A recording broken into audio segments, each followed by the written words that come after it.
It's always good. Hello, friends, and welcome to our GEG Ontario session tonight, an introduction to Soundtrap, which is going to be very exciting and have lots of new learning. So can't wait. So this presentation is being put on by the GEG Ontario. If you have any questions, please place them in the chat box and we will try our best to answer them. And also, please make sure to subscribe to our YouTube channel where you're watching this to be notified about any upcoming events as we go along. You do need to be signed into YouTube in order to make a comment, and you can certainly, we'll give you some information about where to find us if you would rather correspond with us via email or a GEG group. So Google educator groups are independently run communities of educators who inspire and empower each other to meet the needs of students through technology, both in the classroom and beyond. And these are some of the ways that you can connect with us on Twitter and Instagram. We are at GEG Ontario. We have a Google group mailing list, which is, all of these are case sensitive because they're bit.ly/GEG Ont group, all upper case. And then our website is bit.ly/GEG Ont site. Again, all uppercase. And our YouTube channel is GEG on YouTube, and that is also case sensitive. There are a whole group of us, going back. It's okay. A whole group of us who are basically Ontario educators from around the province that are dedicated to providing you with professional learning. And certainly we are always open for new ideas and things that you would like to learn about. My name is Jennifer Casa-Todd. I am a teacher librarian in Aurora, Canada. I work for the York Catholic District School Board. I am also an author and speaker, and I'm super excited to introduce you to Jocelyn, who is going to be sharing this evening with, I'm sure I won't be able to help myself and I'll be jumping in from time to time, but she's the guru here. So Jocelyn, I will get you to introduce yourself and take it away, my friend. Great. Thanks so much, Jen. So hi, I'm Jocelyn, and I am a music teacher was a music teacher for about 18 years or so, both elementary and secondary, and most recently a geography teacher. But prior to kind of this year, I was a digital literacy consultant with the York Region District School Board. So I've kind of bounced around all over the place. So I'm really excited to share with you tonight some wonderful learning about Soundtrap. It's one of my favorite tools, but we're going to start out with a couple of new things to show you. But before we begin, we do want to start this evening in a good way. So I'm going to begin by saying that in the spirit of truth and reconciliation, GEG Ontario acknowledges that we are connecting virtually today from the traditional lands of the Mississaugas of the Credit, the Haudenosaunee, the Anishinaabe, and the Huron-Wendat. Now, I'm going to share my screen, ideally. All right, and I'm going to let you listen to an incredible land acknowledgement that was created by Emily Burgess, who is one of the arts consultants in the York Region District School Board, using Soundtrap. So let's take a listen, shall we?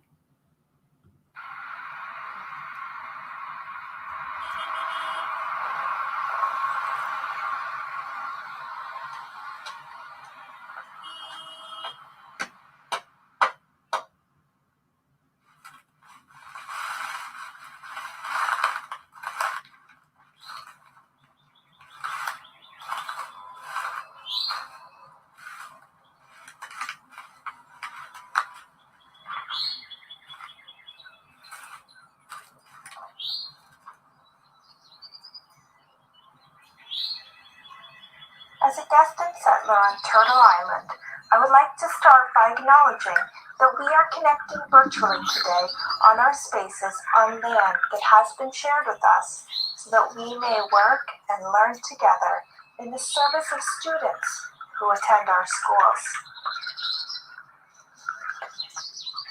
These schools are on the traditional territories of the Wendat, the Haudenosaunee, and the Anishinaabe peoples, whose presence in this space continues to this day.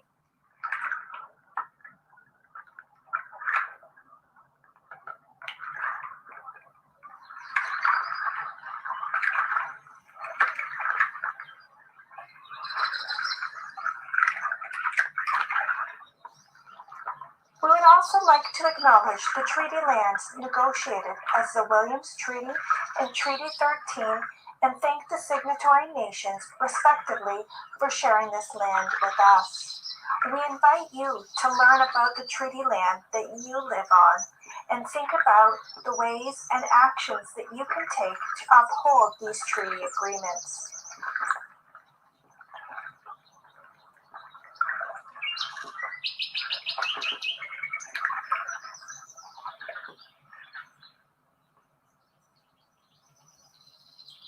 We would also like to extend a hand of partnership to the Chippewas of Georgina Island, who are our closest First Nation and our partners in education. Chi-miigwech.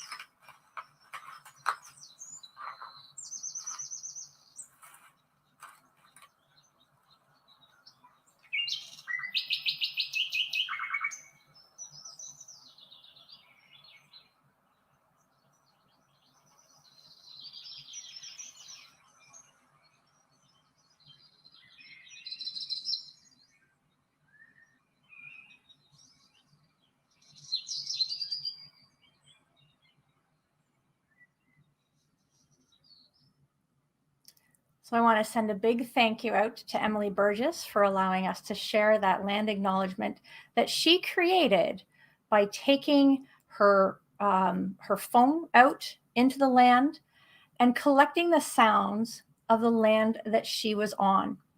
So she collected all of those sounds and she used Soundtrap to bring that land acknowledgement to life. If you are interested in doing that same kind of thing, well, let's just see here. We can get that back up into a presentation mode. Let's see here. There we go. Then the slide or the lesson plan for that particular activity for land acknowledgements and building it with Soundtrap is built into the slide deck. Now, the slide deck is available through the bit.ly. There will be in the top of every one of our little slides that is available for you for the short form, so you can take these resources and run with them yourself as well. So just to sort of bring in a little bit of fun kind of stuff, there's a little bit of Valentine's thinking, you know, which one would you have to do away with if we were going to go away with our Valentine theme? Which one has to go? I don't know. For me, I'm kind of like the sweet tarts for me. Anything chocolate, I'm keeping. The sweet tarts, I'm out. You just took the words right out of my mouth. I just needed to come back in here to say that. So right on. Please, if you're joining us in the chat, let us know which one is yours that has to go. And, you know, you could do this kind of thing, too, with an audio activity. So each of those little squares, instead of a visual activity, you could put something audio in there and press play and ask your students which of those sounds, which of those songs, which of those phrases is the one that's got to go today. So we can build it with visuals, but we can also build it with audio. All right, so I want you to think about, as we're working through this tonight, how can educators and students use audio recording in really creative ways? There are so many possibilities. And if you're joining us, drop those ideas in the chat so we can share with each other and take away some incredibly creative ideas. So start to think about how you might use audio recording in your class and how you might invite your students to use that as well. Now, one of the reasons that we want to look at building in some of these digital tools and digital skills for learning how to use audio and embedding it in our visual kind of presentations and so on is because the need for different skills is starting to change. So as we move forward into later 2020s and closer to 2030, which is shocking, but we're almost on that direction, we're going to be looking for students and workforce people who are showing, evidence of creativity skills, that they are great at complex information processing. They've got some entrepreneurship, so they've got that real initiative.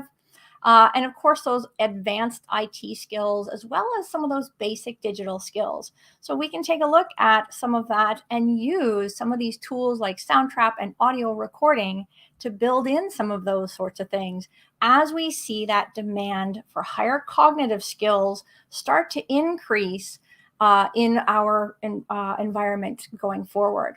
So that's a little bit of how we can kind of tie that to those skill developments that we really, really want to see moving forward. Absolutely. Recordings can be helpful for students that are too nervous to speak in a group. Thank you, Stephanie. I'm so glad that you offered that idea. That's excellent. All right. Now, we said we were going to talk about Soundtrap tonight. Well, what is Soundtrap? So let's go with the real definition here. So Soundtrap is what we call a DAW, or a digital audio workstation. And there is a link to Soundtrap. And if you haven't signed up for Soundtrap in the past before, it will ask you to sort of sign up and log in right now. But if you're joining us tonight, maybe hold off on that just for a little bit, because we have a bit of a treat for you near the end. So that's a great place to start to look, but I'm going to show you around as we go this evening. So this is an online collaborative place to record, mix, edit, remake stories and songs and film scores, all kinds of ideas. And the fact that it's collaborative is one of the big features that I absolutely love. So think about working on a Google Doc and you've got 3 or 4 kids in the Google Doc or a Google slide deck.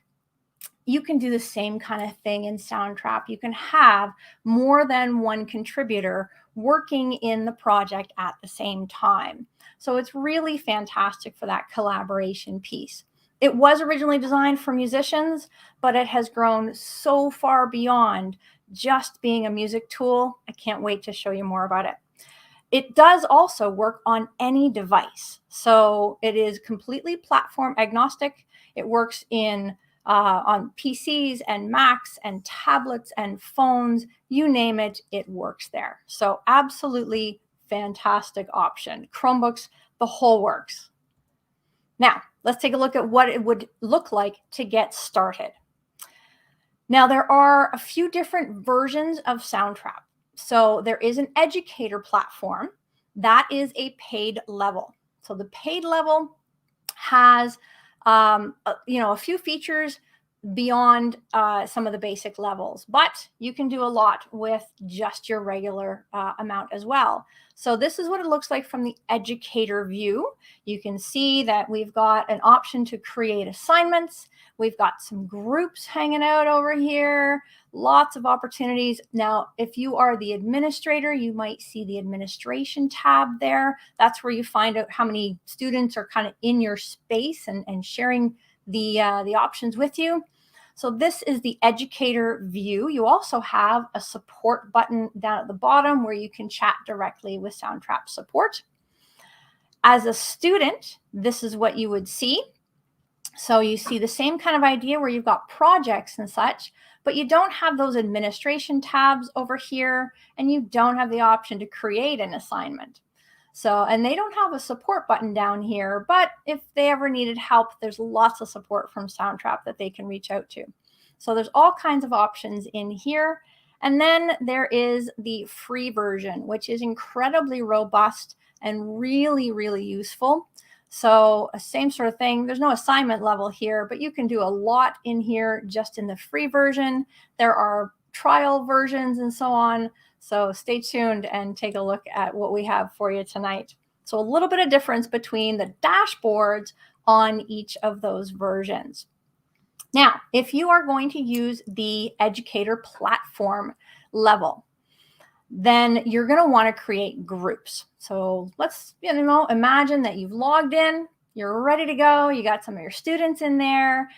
You want to make some groups of things, because if you want students to collaborate, or if you want to work on a project with a student, or maybe they're using it for review or reflection, so you're actually having a bit of a conversation in the Soundtrap project, you need to be in a group with them. And students who want to work together need to be in groups together. You can make your groups as large or as small as you want. You can make groups of 2. You can make groups of 35, or groups of 100, depending on your classroom size, your band, your choir, your club, whatever you're using it for. But the idea is you do want to make a group, and you want to name it in such a way that you can remember later on and find it, and then you can begin to invite students into that group. Now, what you need to make sure that you have happen is that you activate the code. So this is a new feature in some of the updates in Soundtrap. So if you've used Soundtrap in the past, this might be new for you. You do need to activate the code so that you are able to share the code or share the invite link with any students or colleagues or anybody that you want to have in the groups with you, so that that link goes live and they're able to join the group. You can always deactivate the code later if your group is solid and you don't need to add anybody else in there. But you do want to make sure that you do that. So sort of 3 steps to getting started if you're using the Educator platform. Log yourself in, build some groups, and activate the codes and get your students into those groups. After that, you're pretty much up and running. The collaborating feature is one of the things that I love the most. And like I said, they do need to be in groups together in order to collaborate. Once they're in there, there are easy ways for them to invite their partner or their classmates or a teacher into the project with them. In the middle of the screen, there's a sort of a menu box, and you can invite a friend from there. Or over on the right-hand side of the screen, you'll see a little invite button. So a few ways to be able to do that. And then once that person has accepted that little invite, then you're in the group together and in the project together, and you are off and running. As an educator, if you want to make some assignments, this is such a fun option. So you can do assignments in a few different ways. So you can create some assignments by downloading a file. So just download an audio file as an MP3 or anything along those lines. And you can add that into a slide deck. So that's one great way of sharing some audio. You can attach it to a Google Classroom assignment, or it does have built-in Google Classroom integration. So you can actually create an assignment right from Soundtrap, and it goes right out to the Google Classroom. If you're using something like Brightspace D2L, then in that case, you would share using a link and create your assignment that way.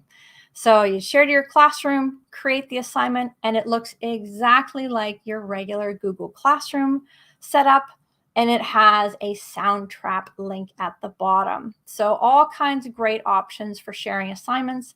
And that's also a really great way to be able to maybe share some audio instructions with your students, maybe if you're going to be away for a day, or maybe even with a small group. Of course, in Google Classroom, we have that option of sharing things with just a small segment of the classroom, not necessarily everybody. So if you're having some students do some extra language practice, perhaps, then you can just share it with those students that are in need of that extra practice.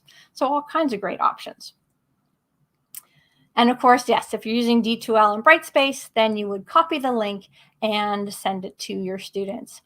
And every time the student opens that, or so once the student opens the assignment, then it's going to be in your assignment folder for your projects. All right, let's take a little tour of the tool. Would students need Soundtrap accounts to access an audio file? No, not necessarily. If you yourself as the teacher download, that's a great question. Thank you for asking that. If you yourself as the teacher creates an audio file and you download it, so maybe it's your instructions for the day. If you download it as an MP3, it's just a regular MP3 that you can put anywhere you need it to be. So you might download it as the MP3 and put it in the slide deck for the day, and they can listen to it the same way they would any other audio file. You can add it to announcements. Sometimes I think in D2L, if I remember, there's places for that. So once it's downloaded as an MP3 file, it's available to you in any way, and the students don't need to have any Soundtrap access in order to listen to that audio file. If you want them to work in a Soundtrap project with you and be sort of another editor, they will need those student accounts. So that's a little bit of a few ways that you can share that with students. Thank you for asking that. All right, let's take a look at some of the tool. So this is what the studio looks like. And I'm going to show you really briefly what mine looks like. So let's see if I can find, oops. Let's see if we can do this here. Let's see if we can cooperate. All right, now I'm going to go this direction. So this is what my Soundtrap kind of world looks like. And if I was going to enter the studio, that's what that button means. Enter studio means I'm going to go make a project and I'm going to hang out in there. Pretty straightforward. So I'm going to enter my studio. Let's see if it loads. Here we go. It's going to spin for a moment. And I love the little picture. It'll be a little bit of a heartbeat as it loads. So fun little scenes from, a great little resting heartbeat kind of symbol for Soundtrap. And I'll let that load. Sing amongst yourselves as we load. There we go. So you can see that you have the option in this screen to choose music or podcast. It doesn't matter necessarily which one you choose right off the bat, because you can always adjust it later. You can basically switch from one thing to another. So even if you were to choose music first, then you still have some podcasting options later on. Now, there's a lot of these podcasting options are available in the educator platform or the paid premium versions if you're using it just independently. But it does have some great features for podcasting. So that's the easiest way to kind of get into that screen. And I'm going to grab the music one, and here I am on my dashboard. So simple as that, and I'm in there, and I can change the name of my song, and we're going to say February 7th. We're going to call this one. And you notice, that little button turned purple. This is one thing you want to remind your students of, and remember for yourself, is that Soundtrap doesn't have autosave. So if you're used to using Google tools, you may need to do a manual save once in a while. So pretty straightforward, but easy enough to add that in. And it does turn purple pretty quickly to remind you that, hey, don't forget to do a backup once in a while. Okay, so you pop in, you can choose either of these projects. You can choose a demo if you kind of want to hear what some of the Soundtrap people have put together, and then you're in your dashboard. All right. To choose new tracks, so tracks are your lines of recording. So you can have as many tracks kind of as you want. One of my favorite examples of how to use Soundtrap beyond just music, and I think I have it in the slide deck a little bit later, is an example where students were sharing the pronunciations of their names, which is so important that they share that authentic pronunciation. And we as educators and their peers do everything that we can to make sure that we are pronouncing their names properly and with respect. So building an audio file of all of their pronunciations that they themselves made, a great way to get to know your students, for them to get to know each other. And each of those tracks, each of those lines could be one more student's name. So everybody could have their own line in the song or in the project and record their name. So it's as easy as adding a new track, and away you go. When you do add a new track, you get to choose. Are you adding a voice track? Are you adding something that sounds like some pianos? All kinds of options. And if you don't have a piano, that's okay. There's a built-in piano in Soundtrap that you can use the keys on your keyboard to play lots of little tunes. I've had some kids create some really great sounds just by using the computer right in front of them. So lots of choices for adding a new track. The thing that the students find super fun are the loops. And I will definitely recommend, if you're using Soundtrap and you begin to use it with your students, like any digital tool that they are encountering for the first time, before you want them to use it for a really great project or a good reflective activity or something, let them have a lot of time playing in the space, because they're going to want to make a lot of noise. They're going to want to be the next DJ, and they should have that time to have some fun. So let them get in there, play along with the loops and all that kind of stuff. So absolutely amazing to play around with the loops. The loops are pre-recorded snippets of sound. Sometimes they're music, sometimes they're sound effects. They might be drum beats that students can listen to and just drag and drop right into the workspace. So they can become instant DJs. It's also great for adding sound effects to stories. This is one of my favorite fun little books. I don't know who knows these ones. To read aloud and add sound effects. You can just grab those loops and drop that in underneath the voice track. All kinds of great options that way. So it's really, really user-friendly, very simple. And you as a teacher, you don't have to know a whole lot about how to use it. The kids will figure this out. So let them roll. And then once they've experimented with it a bit, then you can begin to invite them to use it for really great creative products. Don't forget the manual save. And this is what it starts to look like once you've added a number of layers of tracks. So lots of different tracks down that left-hand side.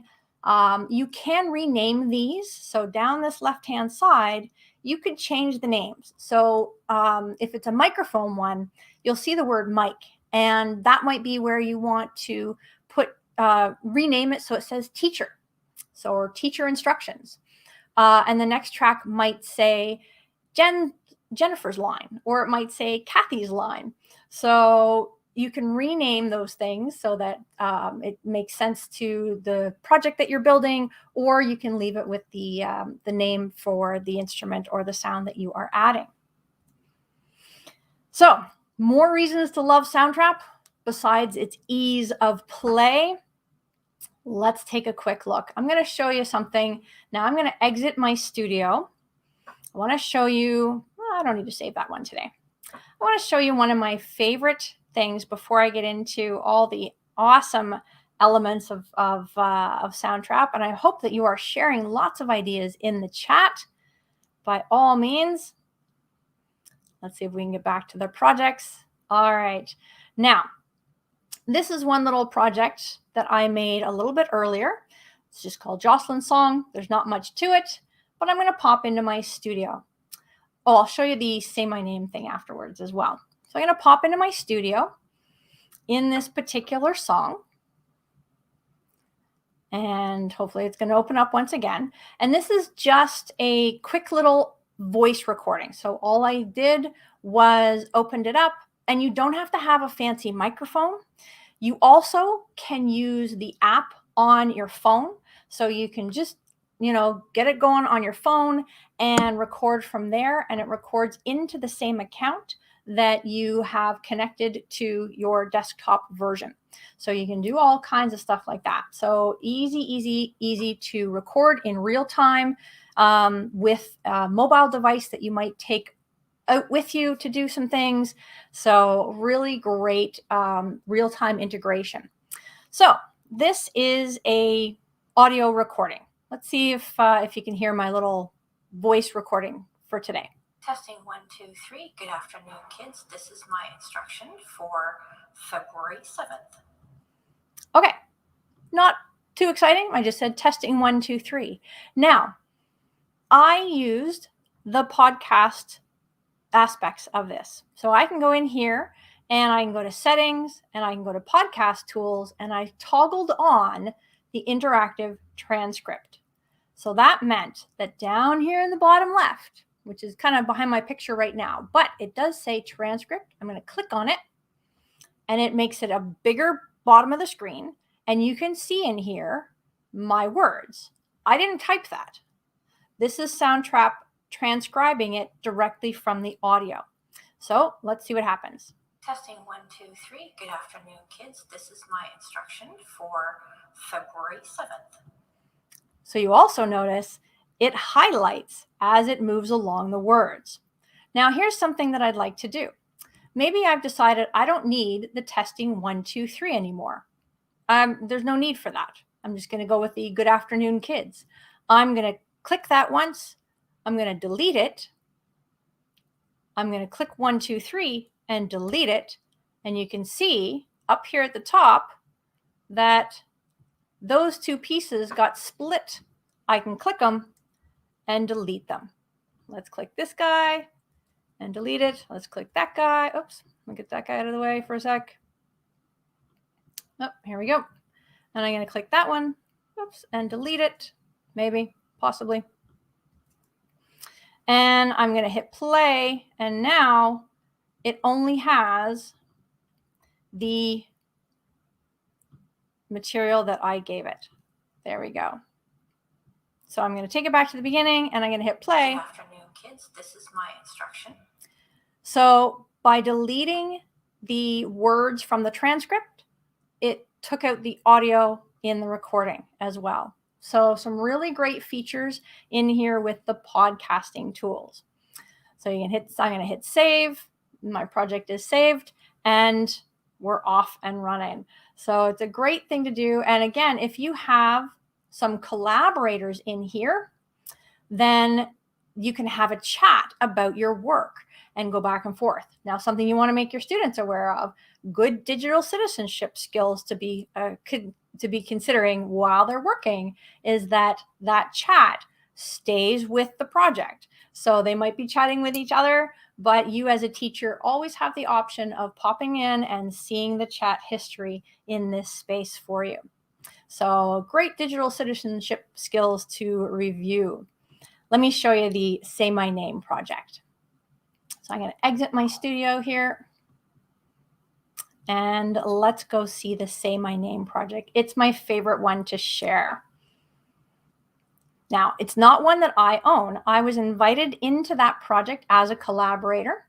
So one of the representatives at Soundtrap made that in conjunction with a grade 1 class, I believe. So let's get this one opened up. So this is called Say My Name. And like I said, it's a grade 1 class and they are so cute, these little kids. Everybody said their name really clearly and absolutely beautifully. And I love, love, love what they have shared. And what Audrey did to begin is she had a story all about names. And so she read that and recorded that and then gave instructions. And then she muted her audio line so that her voice and her instructions are not in that final product. It's still there, but the kids don't have to hear it. They just hear their names. Now let's see if this will load for us. All right, you can see already that it's got a lot more tracks. Now, everybody's name has been spelled in this space. Collaboration is so key about that. You're absolutely right. We don't necessarily get that collaboration feature in some of the other tools that are out there. So that's one of my favorite features about this. Look at all these little spots of names. So this line up here at the top was Audrey reading the story. And you can tell from the darkened volume button that that was muted. So all we're going to hear are those student names one after another. You ready for this? These are so lovely. Let's hear those kids.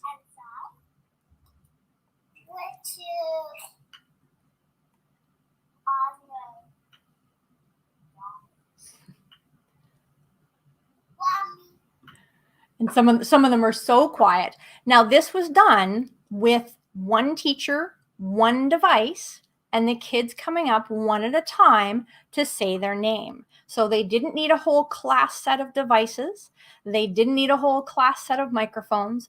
They only did this with one device, one teacher, and the kids came up and recorded their name one at a time. So easy way to do it, even if you don't necessarily have a whole class set of licenses. So you've got one for the teacher. You can do a lot with just one license for the teacher.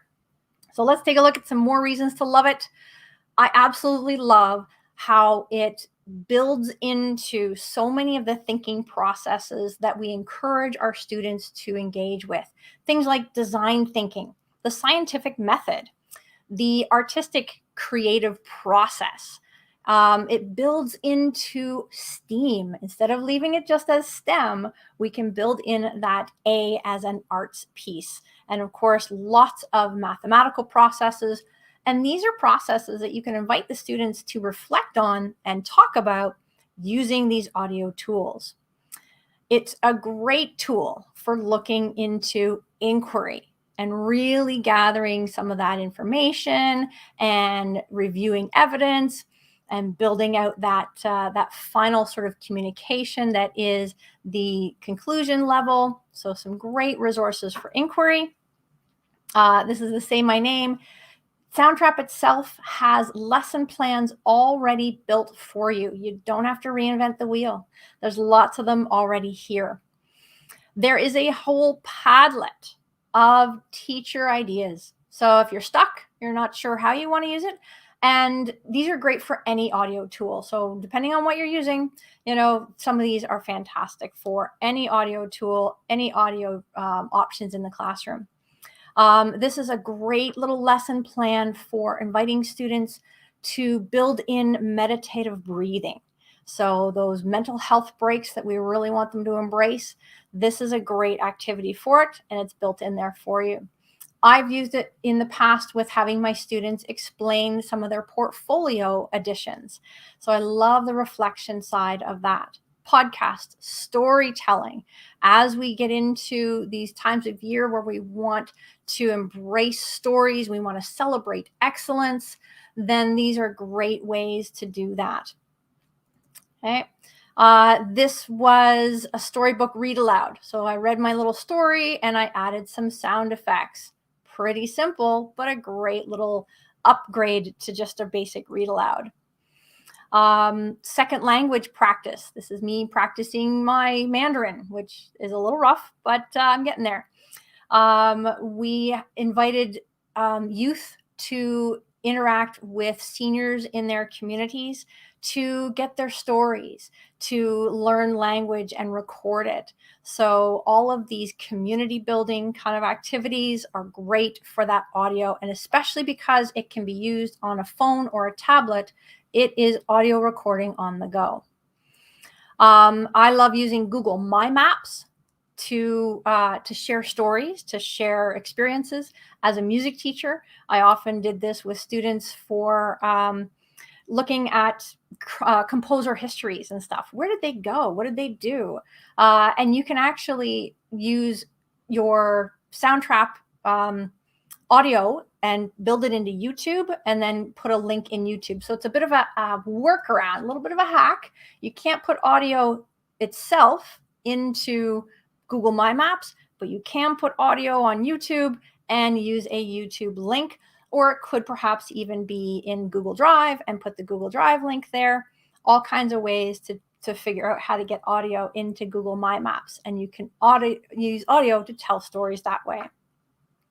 I have used it with Scratch and Makey-Makeys in order to create things that are touchable. So using those little alligator clips, or maybe you've got microbits that have the speakers on them, then there are great ways to use Soundtrap as the audio, code it into the coding program, and then build it out into that third-party tool. So great little combinations for those who are looking for creative coding options. Sharing stories and sharing histories and sharing excellence. So these are some social activist kind of social youth that were wanting to really make a difference and share their stories. Much of this is shared in the Soundtrap EDU portal. So they have a whole place for you to find all this stuff. So they also have a Facebook group. So Facebook group is a great place.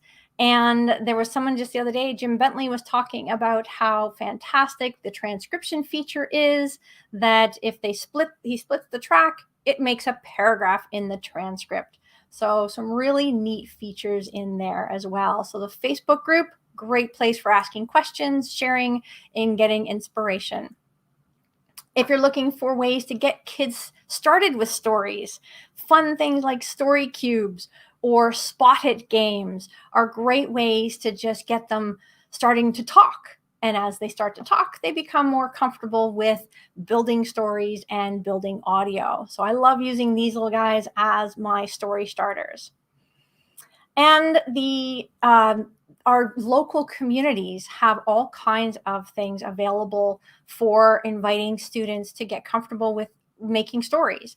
So the ROM right now is sharing my pandemic story. These are stories from young people. And there is a digital version of that, so you can see and listen to all of that. Massey Hall, before it underwent all of its renovations, collected all the sounds around Massey Hall, and they made a whole sound museum. There are all kinds of clips and sound effects that you can use from the sound museum and put those into your own creations. And of course, there's music on Mars. The Mars rover is recording lots of audio, so that's kind of fun to look at as well. Soundtrap itself does provide a lot of resources to help you out. They have their own YouTube channel. There are classroom ideas. There are assessment rubrics. There's a whole EDU portal. You don't have to have an account to see much of the material that's in the EDU portal. So that's available for you even without an account. But we're going to give you a 3-month extended trial to Soundtrap. So Soundtrap has been very, very generous and is offering us a 3-month code for anyone who wants to try the educator platform with your students. There are instructions here. Once you are signed up, then you would go to the website or the link that's shown here that says soundtrap.com/subscription/claim, and you use that promo code GEG22 and you will have a 90-day subscription. Now, one of the other things that I wanted to make you aware of is that if you have students, so maybe you're a semestered program, you're in high school, or maybe you're going to do a short project with your grade 4s next month and you want to do something with your grade 8s, 2 months down the road, you don't have to have double the number of licenses.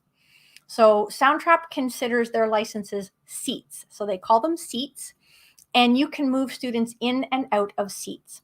So that's kind of a great feature as well. So if you're looking at how to sort of price this out for what you might want in your school, or you might want to have that discussion with your administrator, then you might only need 40 seats, even though you teach 80 kids, because you're only using it for a certain amount of time. And then those 40 kids are going to be sort of bumped out a little bit. They'll still have their account. They won't have quite as much access to the platform, the educator platform, robust side, but they will have an account still, but they won't have a seat.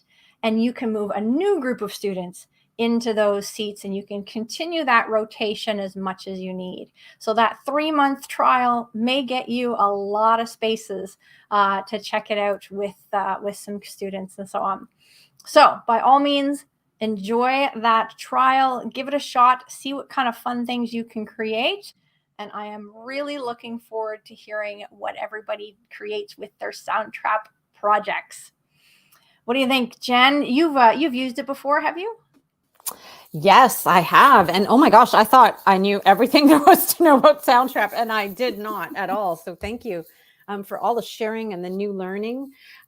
We have a personal narrative. Our music classes used it for lots of really cool music creation, but I've been working with English teachers, and we have a personal narrative that was just written before, and it has just taken on a whole new level with Soundtrap. And the kids, I was saying before, they use the loops, they use their creativity. We have them listen to podcasts first to talk about what makes an effective podcast. And then they, this one wasn't done collaboratively. They did it individually, and then shared them with one another and got feedback. And it was just, they are just beautiful. So Absolutely. yeah. And what Kathy said about GarageBand, that was certainly the limitation. Not being able to collaborate is something that unfortunately, or that Soundtrap does really, really well. I've also found their team to be really supportive. And generous. So if you like the trial and say, hey, I want to get another teacher on board, I want to get some seats, then by all means contact them. They're very, very good that way too. Absolutely. I was just going to say, I have two hints for free trials, because I've given out free trials before. Hint number one is sort of grab the trial closer to when you want to start the project. Exactly. So do you know how long we get the trial for? Whenever somebody launches it, that's when it begins. So okay, perfect. This is an active little code for whenever they want to begin it. So if they don't want to start right now, wait a month. I think you need, when you sign up, you need a credit card. So I always say, make sure, because you won't get charged until the trial is over. But I would say put a little note in your calendar, right, like a few days before, so that you can, if you decide you don't like it, you can just make sure you get rid of your calendar. So those are my two big tips there. But other than that, and as far as the support goes, the other side of it is, if you do a trial and you do some great things and you're like, you know what, we should have this in our school or my classroom, Soundtrap has great materials for helping you advocate with administrators to look at purchasing that on a broader scale. So they're more than willing to help you sort of navigate those aspects as well. So great team for sure. So. And not overly expensive. I mean, I feel like no. Soundtrap is not paying us. We just really love Soundtrap. No, I've been using it for so long. Yeah. Right. But definitely, it's not like very unreasonable either in terms of the cost. I can't remember exactly how much it is. Yeah, I always looked at it as, if I was going to buy a music workbook or a music theory book or something like that, it's so much less expensive than me buying a textbook or me buying even a music or a band or choir book or something. It really balances out incredibly well. So I did want to mention that Kathy Lott, who is another GEG leader who is in the chat, I'm not sure if she's still in there now. She shared a couple of ideas as well. Is that okay, Jocelyn? I'm just going to read what she shared. She said, I know some elementary folks who are using Soundtrap with success in building their SEL program. For example, for book chat podcasts, improving the way they talk about books in constructive ways. And another idea is to build on the mental health check-in, where after the teacher has done the check-in, the students create a musical composition to match the feeling of a particular emoji, which improves feelings, emotions, vocabulary. And so that's something I hadn't even thought of. Like, we're doing still regular check-ins, and that again, it's so intuitive that kids would be able to do that really quickly and easily. So thank you for that. Yeah, it's amazing to me how wonderfully creative both educators and students are when they get their hands on this tool. They just run with it in so many directions that I don't even think of. I'm excited to see where it goes from here with anybody that gives it a try after this. Yeah, and we'd love to hear from you either in the GEG group or in the chat, whether you're watching this live or afterwards, or tag us at GEG Ontario on Twitter. We'd love to be able to share some of your ideas as well, or the ways you've used it. Definitely. Thank you so much, everybody. it's been a great evening. I hope you have some fun with Soundtrap. Enjoy. Thank you, Jocelyn. Thanks, Jen. It was a lot Thank of fun. you, everybody. Have a great Have a good night. night.